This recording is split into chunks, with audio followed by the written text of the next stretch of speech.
ปริหานิยธรรมธรรมอันทำให้เกิดความเจริญเมื่ออยู่ในคนใดก็ตามเมื่ออยู่ในชุมชนใดก็ตามตั้งแต่บ้านเมืองหอดสู่ชุมชนเล็กๆน้อยๆ2 คนขึ้นไปในครั้งพุทธกาลมีครั้งหนึ่งที่สมัยที่พระเจ้าอาชาศัตรูจะยกทัพไปเพื่อสิลบในข้าวครั้งนั้นก็เลยใส่ให้อำมาตย์ผู้ใกล้ชิดว่าเธอจงไปเข้าเฝ้าพระศาสดาแล้วทูลบอกความเปลี่ยนไปของเฮาเพื่อสิยกทัพไปปราบแผ่นแล้วจงฟังตั้งใจฟังคำที่พระศาสดาปรารภเบาพงสิตัดว่าจังใดจงนำความนั้นมาบอกแก่เฮา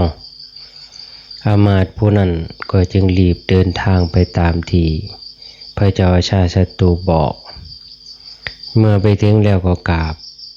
นมัสการกราบแล้วก็จึงว่าข้าแต่พระสัมมาสัมพุทธเจ้าผู้เจริญพระเจ้าอาชาศัตรูได้ให้ข้าพเจ้ามากราบเท้าแห่งพระสัมมาสัมพุทธเจ้าบัดนี้พระองค์สิยกทัพเข้าไปปราบ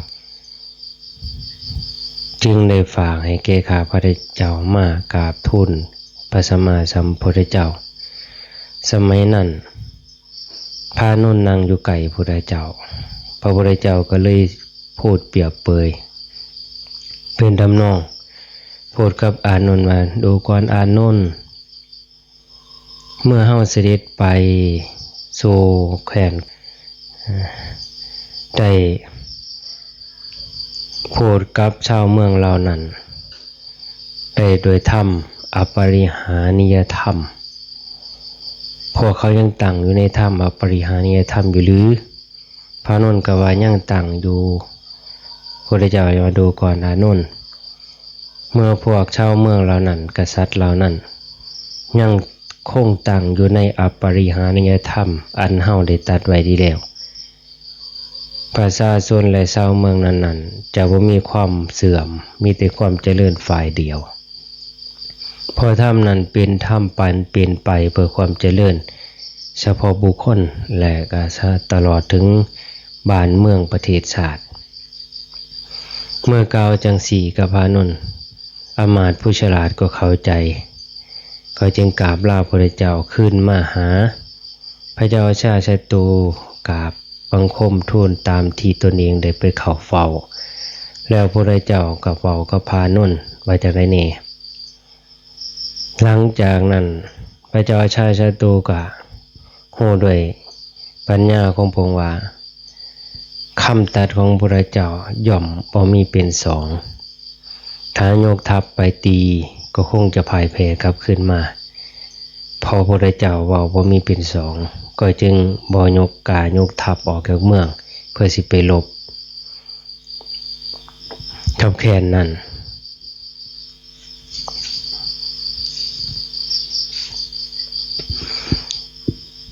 มานี้มาเว้าถึงธรรมที่ความสำคัญเป็นไปเพื่อความเจริญเรียกว่าอปริหานิยธรรมมีอยู่7ข้อ7อย่างธรรมเป็นไปเพื่อความเจริญบ่มีความเสื่อมถ้าตั้งอยู่ในบุคคลใดบุคคลนั้นก็ย่อมมีความเสื่อมเป็นที่รักของมนุษย์เป็นที่รักของหมู่คณะเป็นที่รักของเทวดาทั้งหลายในจุดนั้นๆเป็นที่รักของเพื่อนสหธรรมิกถ้าเป็นพระถ้าเป็นโยมก็เป็นที่รักแก่หมู่พวกเพื่อนสหายเพิ่นจึงว่าเป็นไปเพื่อความเจริญทายเดียวบ่มีความเสื่อมธรรมมันประเสริฐนั้นมีอยู่7ข้อข้อที่1ว่าข้อที่1เอิ้นว่ามันประชุมกันเนืองนิดมันประชุมกันเนืองนิด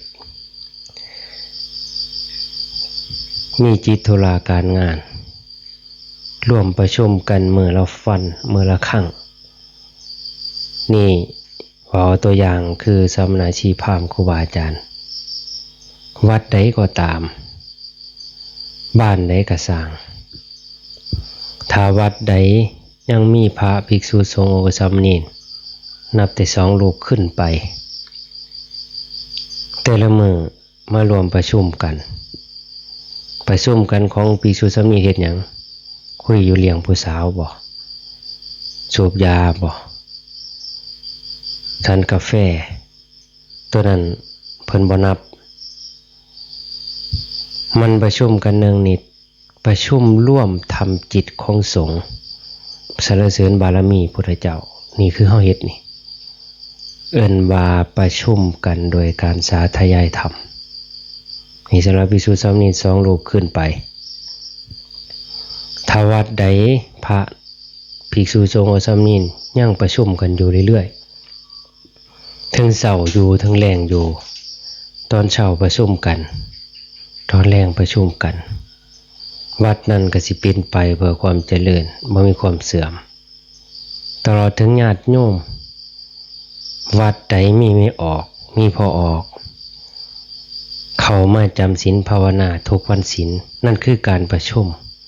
มาร่วมกันปฏิบัติขอจิตจวัตรหน้าที่ของอุบาสกอุบาสิกาชาวพุทธ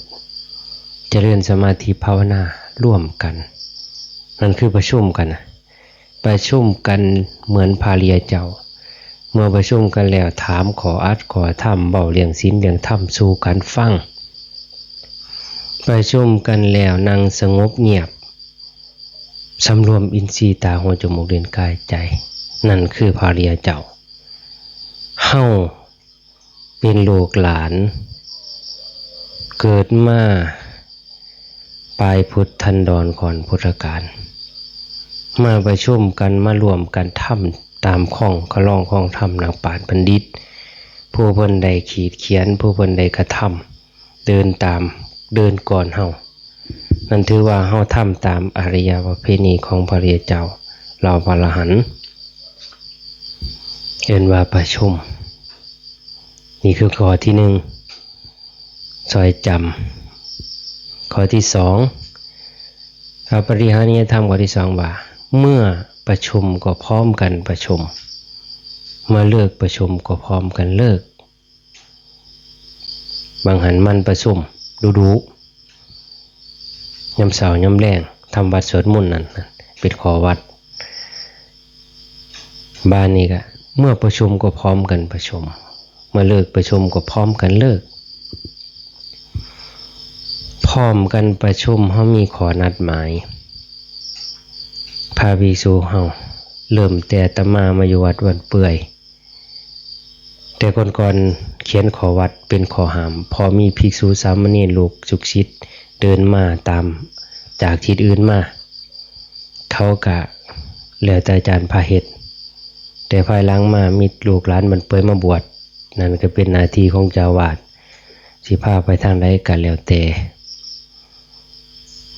มันประชุมกันหนึ่งนิด6 โมงแรง6 โมงครึ่ง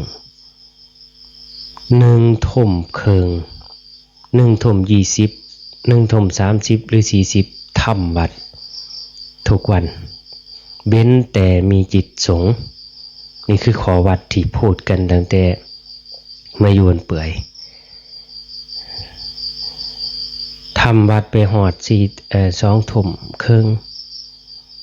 ถ้าวันศีลจะมีการแสดงธรรมแสดงให้ไผฟังเป็นการประกาศคำสอนพุทธเจ้า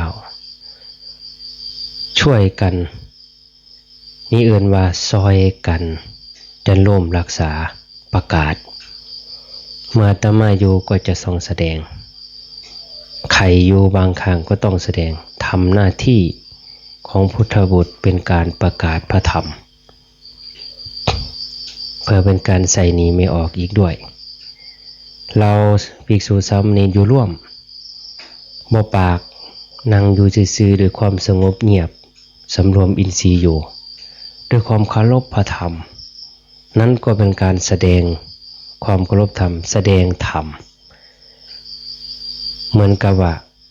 เมื่อประชุมก็พร้อมกันประชุมพร้อมกันอะไรนี่เมื่อเลิกประชุมก็พร้อมกันเลิกปลุกนี้ให้จากทำเวลาฉันอาหารยังบ่ทันอิ่มก็รอกันอิ่มก่อนก็นั่งท่านั่งรอนั่นน่ะเพื่อจะให้เขาในหลักอปริหานิยธรรมตอนยังมื้อเช้าเมื่อมาอยู่ใหม่ๆมีสัญญาณระฆังตีสองตีหนึ่ง45ตีระฆังประชุมแต่ซุมื้อนี้ไม่ได้ตีระฆังสัญญาณระฆังพอลูกศิษย์ลูกหาที่มากับอาตมาเหล่านั้นส่วนมากก็ออกไปหนีจากไ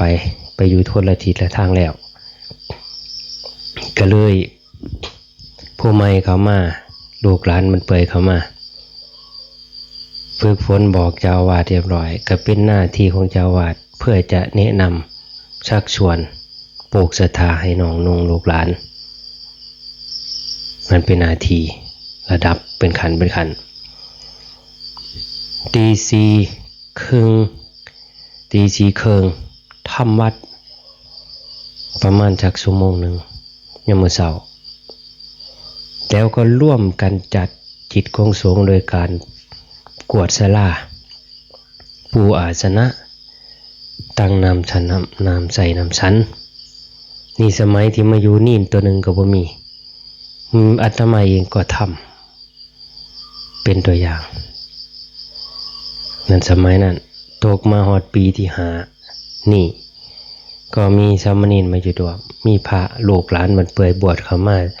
เป็นระยะยาวขาดก็เป็นหน้าที่ของเจ้าอาวาสผู้ดูแลสิจังได๋สิแนะนำพร่ำสอนสิเสยนั่นเรียกว่าเมื่อประชุมก็ประชุมพร้อมกันเมื่อเลิกประชุมก็เลิกประชุมพร้อมกันถ้าภิกษุสามเณรอุบาสกอุบาสิกาวัดใดบ้านใดก็ตามถ้ายังมีธรรมข้อนี้อยู่ก็จะเป็นไปเพื่อความสมัครสมานสามัคคีเอิ้นว่าบ่เปรียบกันมันประชุมกันอยู่เรื่อยเฮ็ดพร้อมเพรียงกันทำจิตของสงฆ์เมื่อมีจิตธุระการสาธยายธรรมการทำวัดสวดมนต์เฮาฮู้หน้าที่เฮาฮู้กันแล้วนะมันก็สิเกิดความเจริญหงเหืองเรื่องเหลี่ยมของวัดแล้วของวัดอารามยามมื้อเช้าได้ยินเสียงสาธยายธรรมญาติโยมอยู่รอบข้างได้ยินเสียงก็ชื่นใจเพิ่นทำวัดแล้วเว้ยยามมื้อเช้าคงปิติหาและลูกหนึ่งเขาเถาะตื่นตะขึ้นมาได้ยินเสียงทำวัดแล้วเว้ยยามมื้อแลงคำนวณถูกแล้วว่าบ่ถึง2 ทุ่มถ้าอาจารย์มาทำวัดได้ยินเสียงแว่วระฆังมาดังหวนทวนลมมาตามลมมาโหชัดเจนว่านั่นคือสัญญาณระฆังตี 3อาจารย์ครูบาอาจารย์สายวัดป่าเพิ่นตีแม่นบ่เบิ่งนาฬิกาว่าตี 3 อันนั้นเรียกว่าเมื่อบุคคลใดมีธรรมมันประชุมกันเนืองนิดเมื่อประชุมก็เลิกกันพร้อมเพรียงกันประชุมกันเมื่อเลิกก็เลิกพร้อมเพรียงกันทำจิตโทละของสงฆ์มีกวดวิหารลานเจดีย์ปุราราสนะรักษาเสนาสนะทำความสะอาดวัดวาอารามให้เกิดความงดงามแก่บุคคลมาเห็นเพื่อทำสิ่งที่เขาปลูกสร้างขึ้นรักษาไว้ให้แก่บุคคลที่มารุ่นหลังได้เพิ่งพาอาศัยนี่ข้อที่2ข้อที่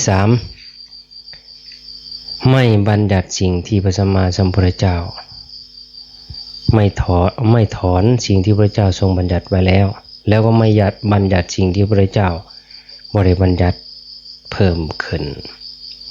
คำว่าไม่ถอนสิกขาบทเล็กๆน้อยๆที่พระเจ้าเฮ็ดขอวัดปฏิบัติศีลธรรมบ่ได้ลบหลู่บ่ได้ถอนบ่ต้องคำว่าบ่ถอนบางอย่างก็คือหมายความว่าข้อวัดปฏิบัติมีการฉัน บางอย่างมีการกัปปิผลไม้กัปปิอย่างต่างๆนั้นมันเป็นภวินัยเฮาบ่ต้องเฮ็ดดอกเฮาบ่ถือบ่เป็นหยังเฮาบ่ต้องถือดอกนีนกับพระก็อยู่รวมกันได้อนุปสัมบันอุปสัมบันอยู่รวมกันได้บ่เฮาบ่ถือนั่นเป็นการถอนสิกขาบทเป็นไปเพื่อความเสื่อมถ้าว่าบ่บัญญัติเพิ่มเติมบ่ถอนในสิ่งที่ชั่วช้าก็จะเป็นไปเพื่อความเจริญทุกคนอยู่ด้วยกันเอาศีลเป็นใหญ่เอาศีลเอาธรรมคำสอนพุทธเจ้านี่มีศีล10เสขียวัตรอีกเกต10กว่าข้อพามีศีลมีข้อห้าม200กว่านั่นเอาตัวนั้นเป็นใหญ่อยู่ร่วมกันเอาศีลเป็นใหญ่บ่ได้เอาความรู้สึกนึกคิดเอาความโทสะโมหะเอาความนักเลงความกล่าวเกงกาเว้าใส่กันเพราะอยู่ด้วยกันด้วยศีลด้วยธรรมจะเป็นไปเพื่อความเจริญแต่คนเฮาอยู่โดยกันโดยความเกงกาโหดหลายกูผู้หนึ่งกูนี่ล่ะว่าซั่นเกิดคนเฮานี่มันผู้เก่งเหนือเฮาก็มีพอทุกคนเชิญแล้วรู้แล้วว่าเกิดมาตายเทื่อเดียวบ่ได้ตายเพราะหาเทื่อบางครั้งผู้บางคนขี้หลายๆงงๆปึกๆนั่งอมแขวบ่ปากปัดย่ำจนมาคือกันกับหมาจนตอกขาถือบังคับถือคู่เคียนหลายเกิดเป็นบ้าขึ้นมาแห่งกะขาสามารถฆ่าคนอื่นได้มันเป็นไปอย่างนั้นถ้าว่าถึงความนักเลงความเก่งความกล้ามันบ่ลืนกันคันว่าภาษาโบราณอีกแบบนึงว่าบุคคลผู้ท่องโลกอีพ่อบ่อยู่นี่อีแม่บ่อยู่นี่คือกันครูบาอาจารย์ทั้งอื่นมาเพิ่นกล้ามาเหยียบพื้นแผ่นดินที่วิตวารามแห่งนี้ก็แสดงว่าคนผู้นั้นมันก็ต้องมีความจิตใจก็ต้องหนักเติบมันจังกล้าท่องโลกคนผู้กล้าท่องโลกบ่มีพี่มีน้องกล้าไปได้ภูเขาน้องพาไปทุกที่จิตใจมันที่แตกต่างบ่กลัวซึ่งความตายอาจสิกลัวเจ็บเพราะฉะนั้นเป็นจังว่าเมื่ออยู่ด้วยกันก็ยอมเอาศีลธรรม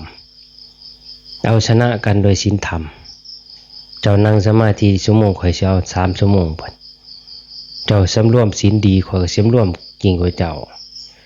ย่างเคียมซ้ำนี่ข่อยต้องย่างเคียมกว่าเจ้าอีกนั่นคือการเอาศีลธรรมเป็นใหญ่ความสำรวมอินทรีย์นั่นคือธรรมเป็นไปเพื่อความเจริญแล้วก็สิบ่ผิดต้องพอแหวงกันถ้าว่ามีสิ่งเหล่านี้แม้นอยู่ด้วยกัน2องค์ก็ผิดกันเพราะมันบ่มีศีลมีธรรมมีข้อวัดปฏิบัติธรรมบ่มีในใจ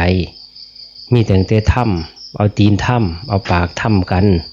เอามือซุกธรรมกันปากยาวๆธรรมกัน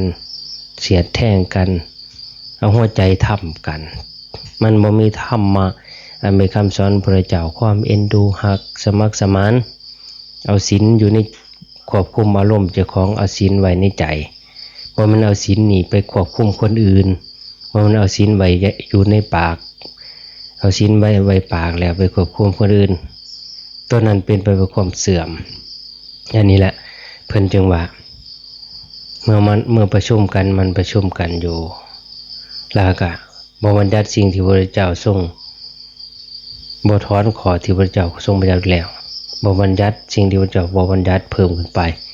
สมณท่านศึกษาในสิกขาบทของโตอยู่ดีๆเว้าสู่กันพังเตือนกันเจ้าผิดศีลข้อนั้นสำรวมให้ดีเด้อข้อนี้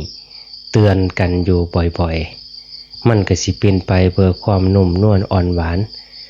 เจ้าย่างแนวนั้นบ่งามเจ้าเว้าแนวนี้มันบ่ม่วนเดินไปบ่ดีนั่งอยู่ก็บ่ดีในลักษณะนั้นนั่นคือข้อเตือนกันว่า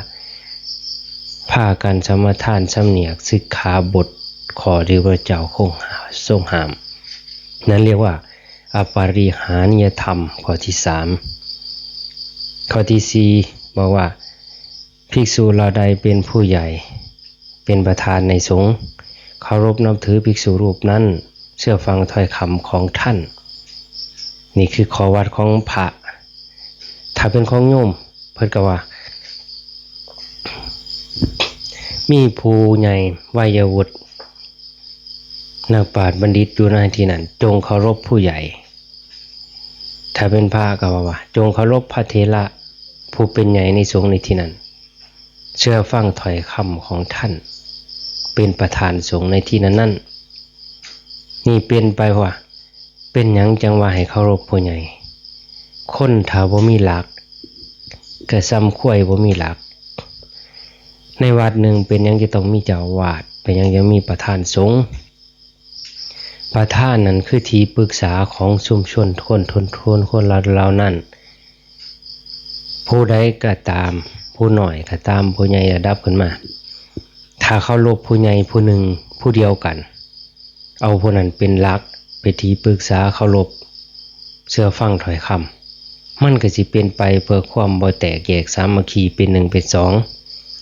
เพราะว่าฟังผู้เดียวเพิ่นว่าเฮ็ดจังซั่นก็เฮ็ดตามเฮาบ่ได้มีความคิดว่าต้องเฮ็ดจังซี่ก็เหมือนโยมก็คือกันในชุมชนนั้นเคารพให้ผู้นี้เป็นหัวหน้าเจ้าเป็นหัวหน้าพาทำวัดสวดมนต์เด้อเจ้าเป็นหัวหน้าขึ้นต้นเคารพผู้นั้นสิว่าเสียงหน่อยเสียงใหญ่เสียงสวยเสียงแหลมก็ว่านำเพิ่นพาวาจังได๋พาวาสันว่ายาวก็ว่านำเพราะเคารพเพิ่นมอบหน้าที่เพิ่นในวัดนั่นคือกันมอบหน้าที่เคารพผู้ใหญ่เหล่านั้นเพิ่นพาเฮ็ดพาทำในสิ่งใดก็เฮ็ดนำทำตามเคารพในตัวของเพิ่นเชื่อฟังคำที่เพิ่นบอกเพิ่นกล่าวเพิ่นสั่งเพิ่นสอนนี่คือข้อวัดพระวินัยของพระในสงฆ์ในชุมชนนั้นแม้แต่ญาติโยมถ้าเฮ็ดจังซั่นอยู่ก็เหมือนเสมือนว่าในชุมชนนั้นเคารพสักการะก็เหมือนกับในบ้านนั้นเฮือนนั้นเคารพสักการะบูชาสูงสุดคือพ่อของเจ้าของลูก10คนกัดพอหื้อทีเดียวลูกมิดอ้อยซอยท่านบ่เคารพสมมุติขาดพ่อไปเป็นลูกกำพร้านี่มันบ่มีผู้หื้อคันบ่เคารพอายผู้ใหญ่บ้านเป็นจังไดกูกับผู้หนึงกูก็อยากได้หน่อยมึงก็อยู่หลายเถียงกันอายน้องผิดกันนี่ถ้ามีพ่ออยู่สมมุติพ่อหื้อทีเดียวเว้าเป็นได้กับแล้วแต่อีพ่ออีแม่คันพ่อแม่บ่มีกันมอบความเคารพให้อายใหญ่มันก็สิเป็นไปตามนั้นถ้าบ่มีผู้เคารพเลยมันก็แตกแยกในวัดนั้นก็ตาม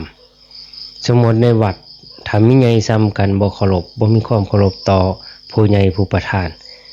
กูคิดจังซี่แล้วเว้ยข้อยอยากเฮ็ดแนวนี้ข้อยก็เฮ็ดข้อยอยากลุกข้อยก็สิลุกข้อยอยากนอนข้อยก็สินอนข้อยอยากกินข้อยสิกินข้อยขี้คร้านข้อยก็บ่กินข้อยอยากย่างข้อยก็สิย่างข้อยขี้คร้านย่างข้อยบ่ย่างนั่นเอิ้นว่าบ่เคารพผู้พาเฮ็ดว่าทำมันก็จะเป็นไปเพื่อความเสื่อมแตกแยกสามัคคีกันบ่เกิดความบ่ฮักบ่ปองดองกันเป็นไปเพื่อความเป็นกกเป็นเหล่าเป็นฝักเป็นฝ่ายมีความคิดเห็นแตกกันไปนั่นเพราะฉะนั้นพระเจ้าว่าเมื่อใดบุคคลมีธรรมเคารพประธานในสงฆ์พระเถระผู้เป็นสงฆ์ในที่นั้นวัดนั้นก็สิเจริญถ้าเมื่อใดบ่เคารพกันวัดนั้นก็จะเป็นไปเพื่อความเสื่อมฉะนั้นก็ผิดกันตอนละอยู่2องค์ก็ผิดไม่ออกคือกัน3เฒ่ามาวัดมาว่าก็เคารพบ่เคารพกันก็อีในหนึ่งกับปากเหง้าคาศอกอีใน2ก็คาว่าตอดกันซับตอดกันก็ผิดกันเข้าไปมากก็เลี้ยวเบิ่งกันตาเหลี่ยมแมบคือสวยก็เลยเป็นไปเพื่อความแตกแยกสามัคคีไปที่มึงไปที่กูบ่ไปขันไปก็มีแต่เห็นแต่ความผิดกัน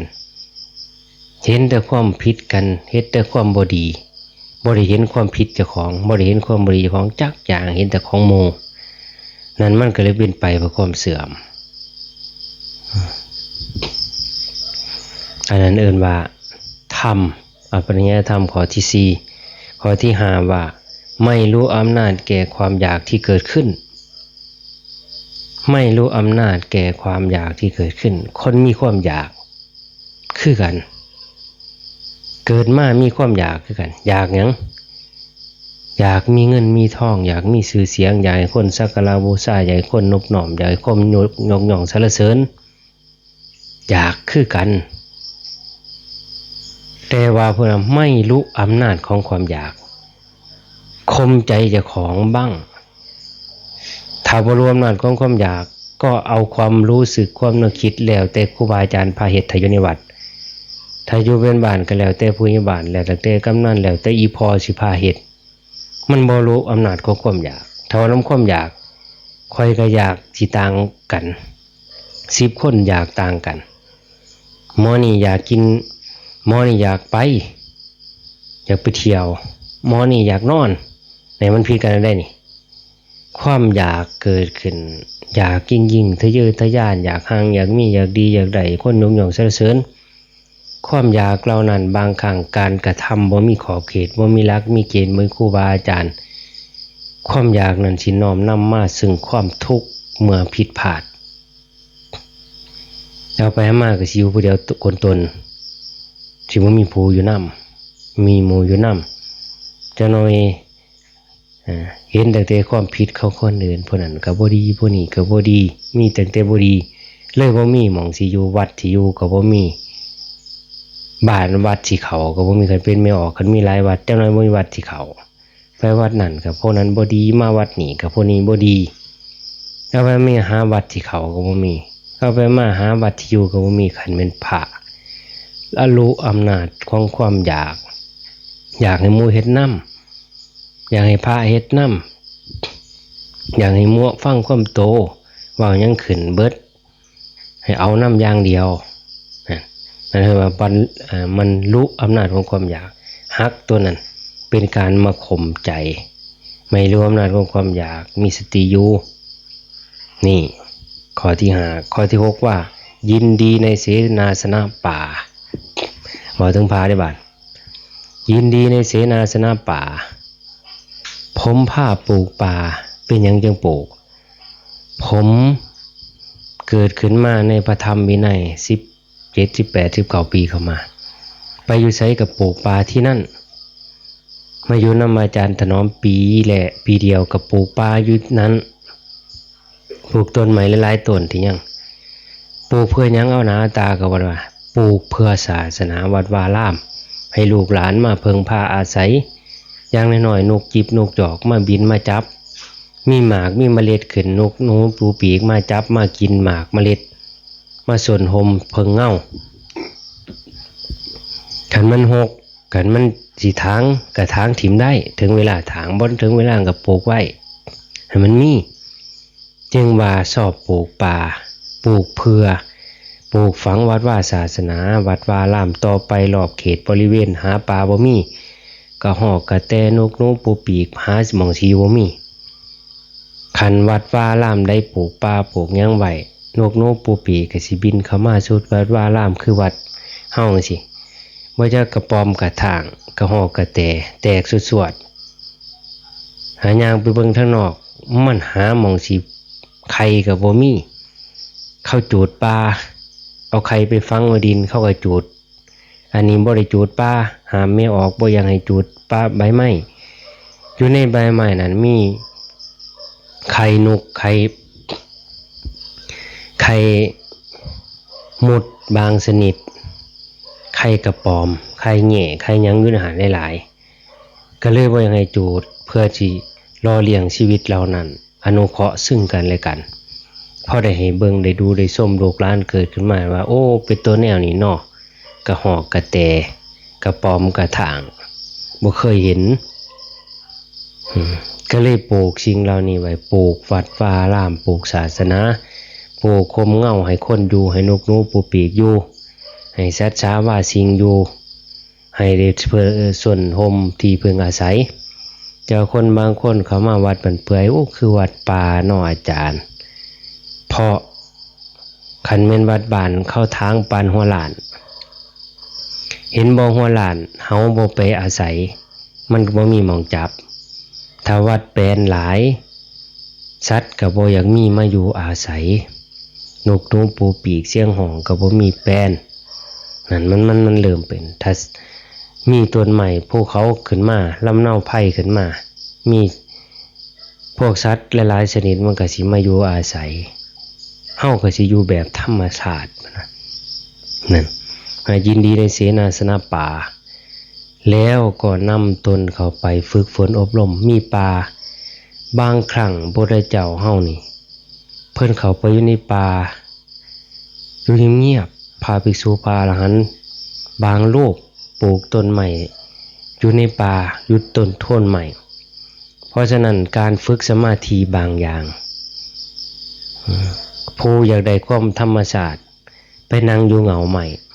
หาเงาใหม่ได้เงาใหม่หนึ่งที่มันเป็นแป้นปูราศาสนาลงนั่งอยู่ใต้เงาใหม่มันจะมีความรู้สึกอีกแบบหนึ่งนั่งตลอดทั้งราตรีสิมีความรู้สึกอีกแบบหนึ่งแตกต่างกับอยู่หม่องเฮานั่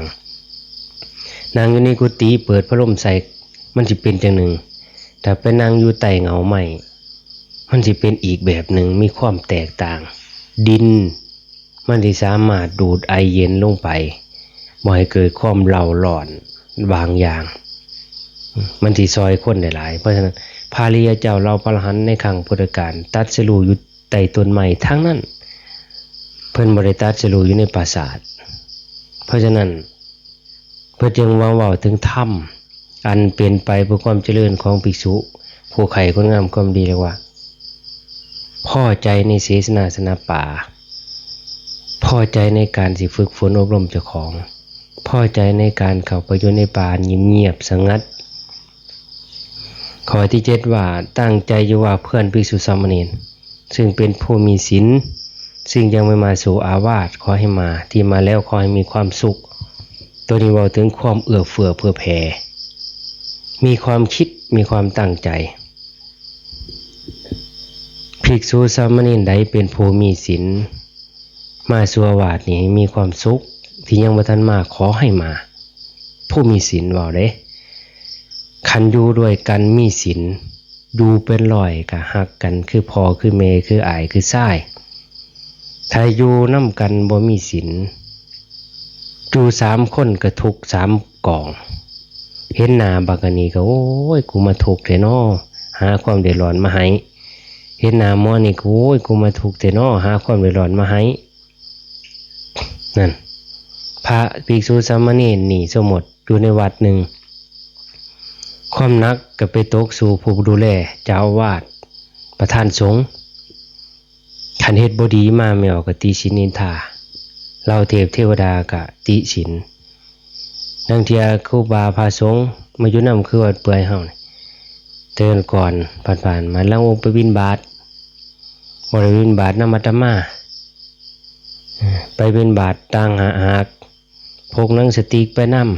ำเห็นหมานำทางยิ่งหมาพุ่นอยู่บ่น้อยพุ่นคอยอยู่บ่เปื่อยบิณฑบาตอยู่บ่เปื่อยบ่ได้นำเบิ่งเข้าก็บอกเข้าก็เว้าพวกบ่เข้าผู้นั้นก็ท่วงผู้นี้ก็ท่วงคือบ่บอกในอาจารย์นี่นั่นมันจะว่าถ้าอยู่ด้วยกันมีศีลมีธรรมสิ่งนี้ก็สิบ่เกิดขึ้นเพราะว่าเขาในบ้านไว้เขาในบ้านไปบ่มาล่าบ่บอกคือจะไปก็ไปคือจะมาก็มาคือจะเขายามได้ก็ไปบ่นี้มีครูบาอาจารย์บ่เคารพเขาได้สิไปแล้วเว้ยขากูมีเงินกูมีรถกูมีไปบ่มาล่าบ่บอกครูบาอาจารย์พระภิกษุผู้อยู่ด้วยกันการไปกันมาถ้าเป็นนี่ก็ผิดศีลวิบัติการเป็นพาก็เป็นอาบัติปาจิตตีบ่ทั้งหอดอาบัติพระสิกขาบทเสียเพราะนั้นเพิ่นจึงว่าเมื่ออยู่ด้วยกันให้มีศีลเพราะนั้นเมื่ออยู่ในวัดใดเมื่อภิกษุใดสามเณรใดผู้มีศีลปรารถนาอยู่ว่าให้ภิกษุสามเณรรูปนั้นจงมาสู่อาวาสนี้เมื่อมาอยู่สู่อาวาสนี้แล้วภิกษุใดสามเณรใดมาอยู่ในอาวาสนี้แล้วผู้มีศีลจงมีความสุขความเจริญงอกงามในธรรมเพราะการใดพระภิกษุสามเณรมาอยู่ในอาวาสเจ้าอาวาสผู้นำประธานสงฆ์ก็สิมีความสุขเพราะผู้คนเหล่านั้นมีความงดงามเราเทวดาก่อยกย่องสรรเสริญสักการะบูชา ไม่ออกญาติโยมก็ดีใจชื่นใจชมชื่นคันภิกษุสามเณรบ่มีศีลไม่ออกก็แห้งปากยาวแล้วก็เว้ากันท่านั่นท่านี่ผู้มือมีโทรศัพท์เอาไว้มากายเว้าเพิ่นครูบาอาจารย์เว้าเพิ่นพวกนี้จักหน่อยมันก็เป็นบาปกินหัวเป็นผีเพศปากยาวดินยาวตกติสิหลากขี้ดินเพราะฉะนั้นเป็นว่าเมื่อภิกษุสามเณรผู้มีศีลมาสู่อาวาสให้มีความสุขตลอดถึงญาติโยมผู้ที่มาจำมาให้ทานพระใดมีศีลนิ่นใดมีศีลผู้ฝึกตนอบรมสำรวมอยู่ไม่ออกให้ทานก็มีอานิสงส์มากเดี๋ยวว่าท่านหูแล้วว่าอานิสงส์ใดบ่ได้ข่อยฮักผู้นี้ข่อยก็จะเอาไปให้กินแต่ว่ามันต่างกันอยู่ให้ท่านแก่ภิกษุรูปเดียวก็ไม่ท่านแก่ภิกษุ4รูปก็ต่างกันอยู่พุทธเจ้าถ้าเป็นผู้มีศีลเราผู้มีสมาธิเราผู้ฝึกฝนอบรมวิปัสสนาเราผู้มีฌานเราผู้มีคุณธรรมมันก็มีอานิสงส์ต่างกันขึ้นเป็นระดับนั่นให้ท่านแก่ภิกษุผู้บ่มีศีลทำเนียนบ่มีศีล100เทื่อกะสู่ให้ท่านแก่ผู้มีศีลเทื่อเดียวบ่ได้เพิ่นว่ามันไกลกันปานนั้นเพราะฉะนั้นจึงในคำอภินิหารธรรมว่าเพิ่นจึงเว้าถึงว่าภิกษุผู้มีศีลทำเนียนมีศีลเมื่อมาสู่อาวาสนี้ขอให้มีความสุขถ้ายังไม่มาก็ขอให้มา